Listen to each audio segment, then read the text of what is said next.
You know that feeling, right? Your car's engine starts acting all weird the second you come to a stop. It's so frustrating. Well, today, we're going to demystify one of the biggest culprits behind that rough idle, the P0505 trouble code. Let's get right into it. So, does this sound familiar? You pull up to a red light, and suddenly your RPMs are just all over the place, bouncing up and down. Maybe the whole car feels rough, kind of shaky, like it's about to stall out. Or, even worse, it actually does.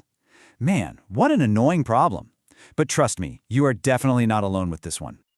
And hey, if you've already hooked up a code scanner and saw P0505 staring back at you, well, you've found your prime suspect. That little code, it's the key. It's going to tell us exactly what's going haywire with your car's idle. So, when your car throws a P0505 code, what is it actually trying to tell you? Let's break it down. To put it simply, your car's brain, that's the Powertrain Control Module or PCM, has kind of lost control. It's trying its best to keep the engine running smoothly when your foot is off the gas, but something is getting in the way. It just can't nail that perfect steady idle speed. So the computer sees the RPMs are either way too high, way too low, or just jumping around unpredictably. And these are the classic signs you're going to feel from the driver's seat. You'll see that RPM needle doing a little dance. The engine might just die at a stop sign. You'll feel that rough, shaky idle. Maybe it's even hard to get the car started in the first place. And of course, you can't miss it. That check engine light is lit up on your dashboard. All right, to really fix this thing for good, we've got to understand how this system is supposed to work. So let's do a quick deep dive into the science of how your engine actually breathes when it's just sitting there at idle. So picture the throttle body.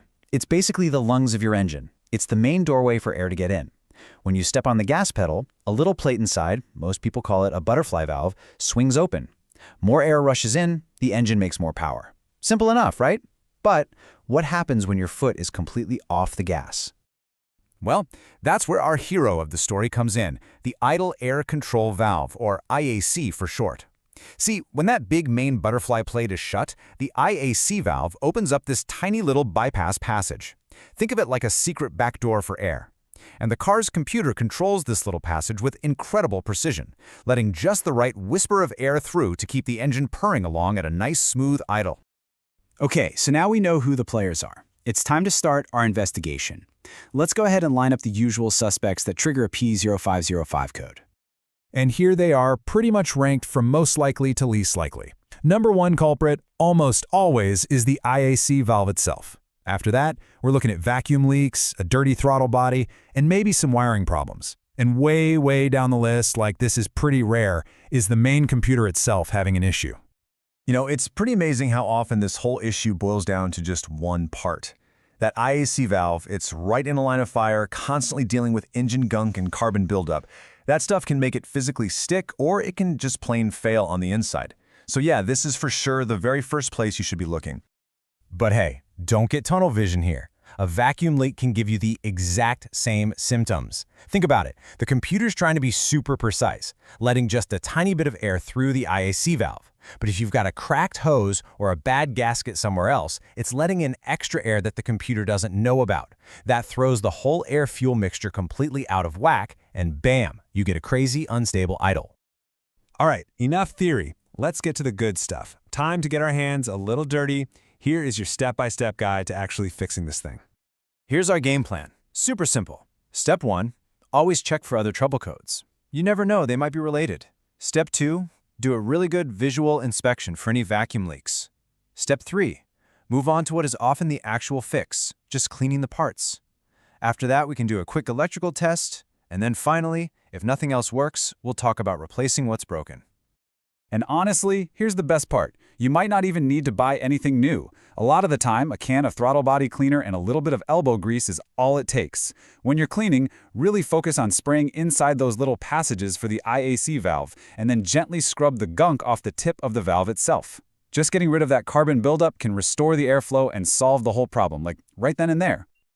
So what if cleaning doesn't do the trick? Well, next up is a super quick electrical check. Just grab a multimeter, set it to measure resistance, that's the little omega symbol for ohms, and test the motor inside the IAC.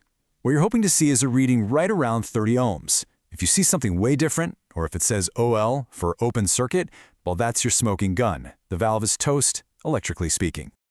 But wait, before you rush out and buy that new valve, do yourself a favor and check one last thing. Look at the basics. A crusty, corroded pin in the connector, or a wire that's been rubbed raw, that can look exactly like a bad valve to the computer. So always check the plug in the wires first. It could save you a ton of time and money. All right, so you've cleaned everything up. You've run your tests. Maybe you even had to replace a part. We're almost done. Now it's time to close the case and make sure this problem is gone for good. Now listen up, because this next step is one that people skip all the time, and it is absolutely critical. After you've cleaned or replaced that IAC valve, your car's computer is kind of lost. It doesn't know where the new home position for the idle is. You have to teach it. This is called an idle relearn procedure. Now, every car maker has their own weird little dance for this, so you'll have to look up the exact steps for your model. But whatever you do not skip this final calibration. Okay, so let's run through a quick final checklist. You figured out the most likely causes, the IAC valve, vacuum leaks, you cleaned all the important bits, you ran your electrical tests, you did the all-important idle relearn procedure.